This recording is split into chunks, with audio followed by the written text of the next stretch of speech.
mates. Good morning to you, or good evening, wherever you are.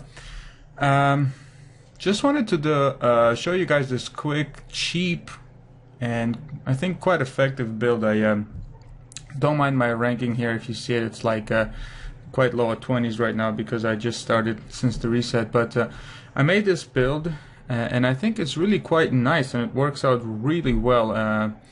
It's very explosive build. It's like a type of build that you can come out from the left field and totally just smack the shit out of your opponent. It's not an OTK build, so very unlikely that you will get the one-turn kill, but it's quite versatile. It can handle some rushdown decks. The biggest problem right now is the Murloc deck. That one is just a pain in the ass, but otherwise I think it goes toe-to-toe with a lot of decks that I've come across. I know that I'm not in the high 10s right now, but I'm looking to get there.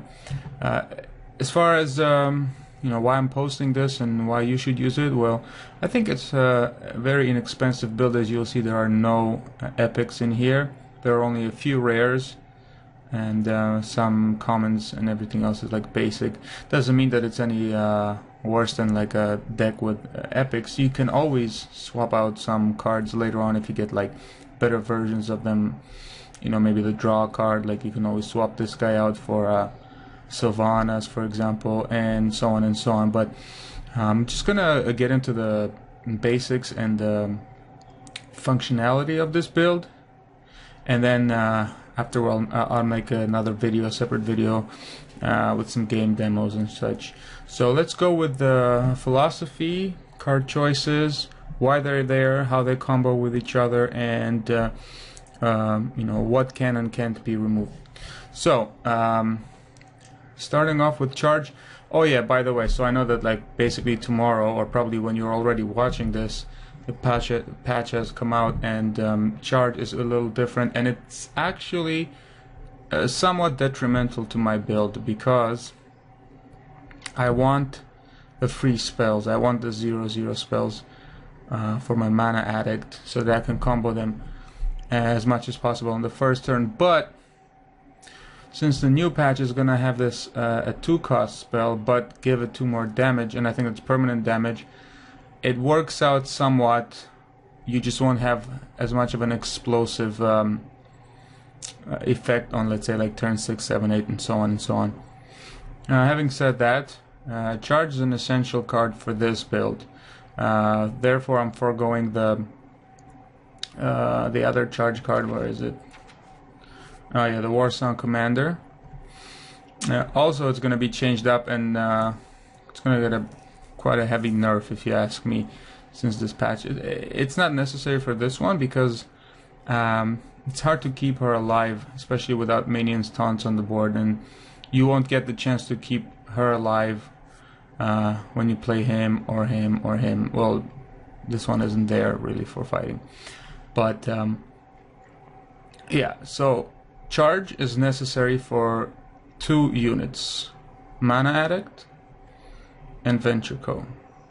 Venture Co, I'll get into it later. You just basically need to have it to get as much value out of them as possible, because let's say you're playing a priest, they might get insta-raped. Playing a mage, insta-raped. Almost every other class can basically instantly get rid of these cards. They're high threat cards, so you want to be able to at least just go and hit that one time with them for maximum efficiency. Charge is mainly here for Mana Addict. Mana Addict basically becomes a 3/3 charger right away, just with charge, and that's a 0 spell for now. I'm freaking hating it, but it's people are saying this spell is weak. It kind of is, I will agree. But in this combo, it's not weak at all, because when you have this one for free and this one for free, then you just cast this or anything else, and Mana Addict just becomes like a easily 12/3 card on the first hit. That's incredible. It's a 40% hit right there. Anyway, so we've covered charge, inner rage. You're probably catching the drift. Also, combos really well with her. Combos really well with him. Almost anything here, very good for this card. That's why I'm keeping this card in here. because of this, because I need draws. With this card, you want to be able to cycle through cards really quickly. It's also good for removing the pesky units that have one life left. I don't like to use them for that. I would rather sacrifice a unit like this one, for example. But you don't always get that luxury. It's a random game. So also it, procs executes. I don't have to say that. Now, so Inner Rage is mainly here for, again, Mana Addict, Venture Co. It works perfectly well with, Acolyte, Corcoran Elite, and for the other team as well. It's a tricky mechanic that Warrior has. It's like a, just like the spell it is. It's a double-edged sword, but in most cases it works out in your favor. It works out for you more than for the other guy. Okay, Execute. I think every warrior always has to have this. It's like one of the best cards in the deck, bar none. Cleave. The main reason for having this card, and you should always try to roll for this on the first turn, because if you get like that pesky ass warlock, he's gonna pop his little Morlock bodies, or he's gonna put his little what's his name, the imp with a taunter. You need to have this to immediately get rid of the freaking imp, or the Morlocks, the ones that give plus damage and plus life. And at the same time, it's very useful for proccing executes, and when they have two HP minions, like the Knife Juggler and something else, basically just clears the board instantly for you, and at 2 mana, it's very efficient. I like it. I hate the fact that you can't play it when there's one minion on the board, but I guess that's a trade-off. Commanding Shout, I only have one of these, but I think I wouldn't even keep 2 of them around because I don't have that many units on board. Very useful card because it has both the draw and the minion suppressant or whatever, survivability. It did help me out in a few situations where I'm able to clear the board or do a lot of damage, or do enough damage to a minion so that I can finish it off with execute, and I get the draw. So it's very, and by the way, you don't have to like have the minions on board and cast this later. You just cast this, and then whatever you play later on is under this effect. So it's pretty cool. One of the very strong cards, but very tricky against a mage, because they can always polish off the strongest minion the next turn. One way or another, you gotta have this. You need the draw, and you need the extra survivability for the units. It's really good for the charging card. For example, they have like a Tazdingo, or the Goblin Fucker, or even like a stronger card, like let's say the Fang Creeper or something like that. Then you Inner Rage with this, charge with a Corcoran, and you still have Corcoran on board. It still makes the other player decide against killing the Corcoran, or doing damage directly. But it's a strong card, should be there. Heroic Strike, 2 reasons for having this card. Straightforward 4 damage that doesn't go through a weapon. I've seen a lot of Swamp Oozes lately, and it's been very unsettling. I mean, so many games, like even consecutively, I've seen Swamp Oozes just take my weapons away. And I had a build where it was pure weapons and Smith with a pirate chick. But this one is different because it works as a spell, which means buffs up my Mana Addict and gives me 4 damage. So that means on the turn where I'm hitting with Mana Addict, I'm actually getting 6 damage out of this, and that's not concentrated damage, which means I can separate it if I need to. So I'll hit some unit for 4, and then the Mana Addict hits something else. So an efficient use of the card right there, not just for damage on my unit, but it's also damage for this unit. Rampage, also a pivotal card for this build. Combos with almost everything in here, because a lot of things are taking damage. Firstly, if you get the chance to Inner Rage your Mana Addict, you've given her 2 damage. She took 2. Now she has 2 more damage because of the fact that you've cast the spell. So now she already has +4 damage. Then you buff her up with this Rampage. Now she has 7 damage. and you know, it just scales from there very. Oh no, sorry, not 7 damage. That's plus. Now she has 9 damage because once you've cast this, so it turns 7 plus 2 because you've cast the spell. So that's now you have a like I said, you know, a 10 damage mana addict just with 3 spells, and then she doesn't come back to 1/3 afterwards. She comes back to what would it be, 4/4, and well, what's really sick about that, no, sorry, 4/5, but the best part about the fact that she comes back to 4/5 is that she can be shadow warded, and that's amazing. And then next turn you get to go again, boom, boom, boom, buff. She hits hard, comes back to 4/5. She can't be like poked with this little 2 damage spell, and she can be shadow warded. That's incredibly powerful, unless you go greedy and take 2 rampages, then you might get the shadow ward death on you. But this is incredibly strong for her. But it combos perfectly well with a lot of other units like Acolyte of Pain. So you prod this guy, and then you buff him up.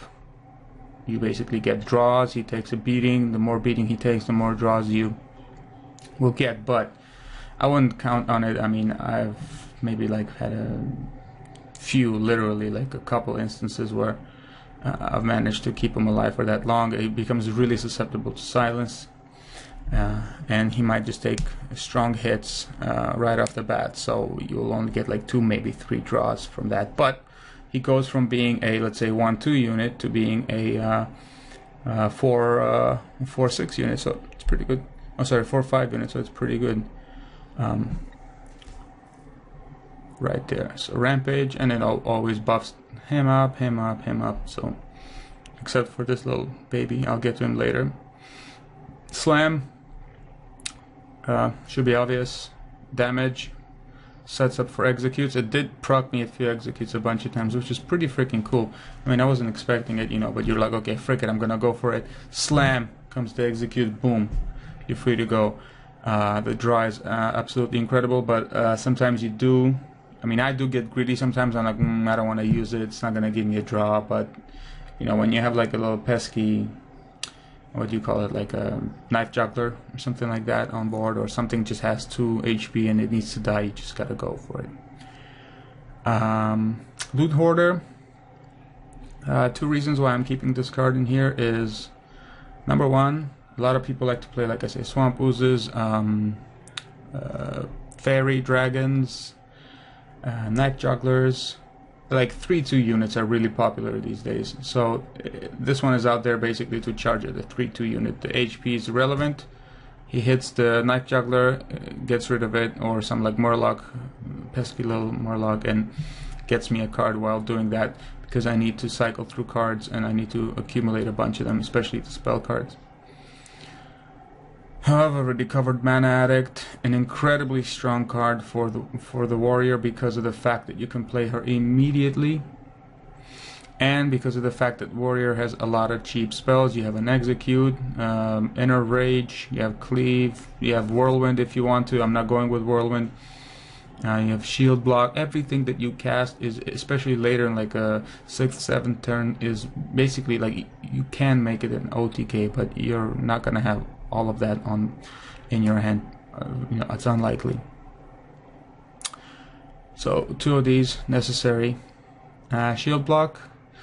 I had the little baby engineers before, but I'm getting ready for the patch, so I'm putting this one in the Shield Block. I need to draw, and there were a few cases where I just had, you know, the other player would edge out on me on like a couple HP. Like he has like 1 card, fireballs me, I have like 1 HP left, and then pings me, and it's annoying. And the 10 armor buff is really substantial actually, so I keep it for the draw and for the armor, because I was using the baby engineer before, because it also comboed with rampage. For example, if like they had a 1 damage unit, or they pinged the engineer, I would get some value out of it. If I don't have this in my hand and this guy in my hand, or basically I have just that unit on board, why not?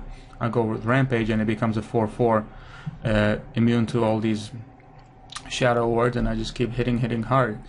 But now that it only has 1 HP, it's impossible, so I'm going with Shield Block. Acolyte's covered. It's a draw card. It's also one of those cards that oozes, not oozes out, basically like forces some silences, especially from some impatient players. Drawing is you know, it's a really dangerous mechanic for the other player. If you let him draw, you basically give him so many options, you already might as well concede. So a lot of players are impatient. They won't even let you draw the first card. They come up with silence, and that's really good for me because I don't want her to get silenced. Yeah, I guess just her to get silenced. Nothing else is susceptible to silences, which is one of the other benefits of this build, is that like only 2 of my cards, okay, let's say 3 of my cards are really susceptible to silence. Charge is not, because you play it, you've charged, that's it, it's over. There's nothing more to it. But you know, with these cards, you're quite safe from it, and it's really good. Saves makes a lot of those owls basically like total shit in the deck. And so on and so on. And another one of the good things is that, okay, so I only have 2 buffs in here, right? So yeah, that I will get silence and I'll lose the 3/3. But the mana chick is that she doesn't keep the buff that she gets on the turn, so she hits and then she comes back to her original state. And so a lot of times, at least in my experience, players can get tempted not to silence her afterwards because they're like, oh my god, it's just the 1/3 now, and he probably used up all of his spells. You know, that's probably the type of mentality that someone may have. So it's really good on the silence part. I mean, like, it doesn't compare to like a paladin deck or a priest deck where it's like double HP, what is it, inner fire, and some other crap, and it's like 1 silence and 5 cards are gone. So yeah, you might lose a couple. Okay, moving on. Mortal Strike. It seems like a little weak card just by reading it, but what the card doesn't say is that you don't attack with it like you do with the Heroic Strike or with a weapon. It's a spell. You basically throw it, so your hero doesn't have to physically come in contact with another minion, which is well, very important, because you're not going to take some, let's say if you're hitting for a 5/4 taunt goblin, you're not going to take 5 damage. And when you're below this life, you deal 6 damage. So that's basically 12 damage guaranteed if you have 2 of these in your hand and you're getting, you know, you're taking a beating. So in foregoes taunts, and foregoes, you know, all the other nasty mitigations. So you are coming against an aggro deck, do enough damage to the guy to get him down to 12 health. If you have 2 of these, let's say, or you know, if you have 1 and then like hope for the other, roll the dice, and you will win. I've won enough games where the guy is not expecting me to win. He has 3 cards. I know he's saving 1. He's like keeps going into it, back out, keeps going in, back out. He's like, nah, I got enough life. No, you don't. Boom, +6 damage with a charging Corkron, and it's over. So that's, like I said, it's a very left field type of deck. It's really fun to play, actually. 2 of these necessary. I was tempted to have some plus spell power cards. I might put the where is this guy? Is it 4? Yeah, this guy in there. So like, let's say I have 2 units in already, but I seldom do have 2 units, and when I do, and one of them is this guy, it's like a 7 cost card. So I figured that I'll just have to stick with the 6 to 4 damage. Corkron Elites, sick looking card. One of my, it's the best charger, if you ask me, the best charger in the game.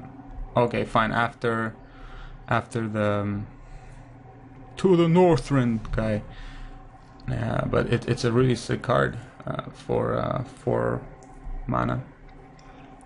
It's better than all the other ones, aside from the commander. Yeah.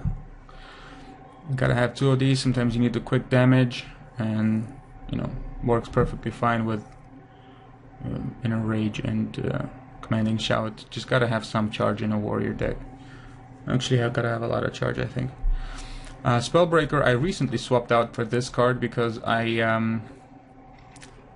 end up using my executes frequently, and then especially against priests, it's just the biggest pain in the ass ever to play against the priest. I always get to like the end of the deck, and a lot of times it could have been avoided if I just had some silences. So I went with Spellbreaker over the Owl because the Owl is just way too fragile. It just does not work well with my other spells, and usually I don't have to fear anything until the 4th turn. Nothing serious there. So if I do have him at the 4th, I play it, and then there's a substantial minion on the field as well. But mostly I use it for priests, I guess, and paladins would also be a part of it when they have the buffs and the double damage buffs, the Blessing of Kings and the double damage buffs. But other than that, this is probably the unit that you can swap out for the most. Alright. Abomination, I only have one of these, but if I had to, I'd probably keep 2 of them in there. I would probably swap out for one of these Spellbreakers, mainly because of the AoE. I just love this AoE, and it's even better when you have those enrage cards, but you need AoE, especially against those Murloc decks. Sometimes when you go second and you have the coin, you get this guy and then he just wipes out a shit ton of them. But by 5th turn they usually have a lot of HP. Regardless, you need some AoE, and you need, this sets up executes, polishes off a lot of damaged units. It's a 4/4, which means no shadow wards. So yeah, it's one of my favorite taunts in the game. And finally, Venture Co. Really cool card. 3 minion debuff is substantial, but usually by the time I play it, I've either used up some of my other cheaper minions, or let's say like chargers or something, or I don't really need to because I have a couple of these spells accumulated in my deck. I pop charge, Inner Rage, he hits instantly for 9. If I'm playing against a priest and he doesn't Shadow Ward in the 1st turn, I know he doesn't have it, so I probably get the 2nd turn in, and it's a really hard hit. He gets, basically, it's everything that a Yeti should be, that you want from a Yeti, but better. And because I have a lot of spells, as you noticed, I'm not so worried about the 3 minion hike, the 3 mana cost hike for the minions. A lot of times he dies after 1 or 2 turns, so my costs go down to normal, and I play like Korgron, Abomination, Acolyte, and this guy or whatever. Very, very strong card. You'd be surprised how well this card does. And it's only a common, so you can just make it for 40 dust. Anyway, I hope you like it. I called it Merc because, Venture Co. Mercenary, and I think it sounds cool, or Merc Warrior, but try it, use it. I'm gonna post some videos later on, but this is the build. Remember, save up charges for Mana Addict or Venture Co. Sometimes you want to use charges on the Abomination because players are smart, so they'll scrap their damaged minions and then take only the 2 damage AoE on the strongest one that you want to kill. But let's say if you are in a situation where there's like a 4/5 minion, 3/1, 4/1, 4/1, 2/1, put charge on him, hit the 4/5 minion, and then you wipe the board basically. Otherwise you won't get as much efficiency out of it. So that's why charge is there. It works really with Abomination, Venture Co. and Mana Addict. I don't know exactly how it's going to play out with the new patch when this is going to be 2 mana. I suspect it's not going to be a big deal, but it's going to be substantial because usually I'm in the habit of casting like 4 spells on her, or 4 spells at a time. I won't be able to do that with 2 mana on the charge, but we'll see. Anyway, hope you like it. Give me a comment, subscribe if you like. I'm going to be posting the gameplay videos soon. See ya.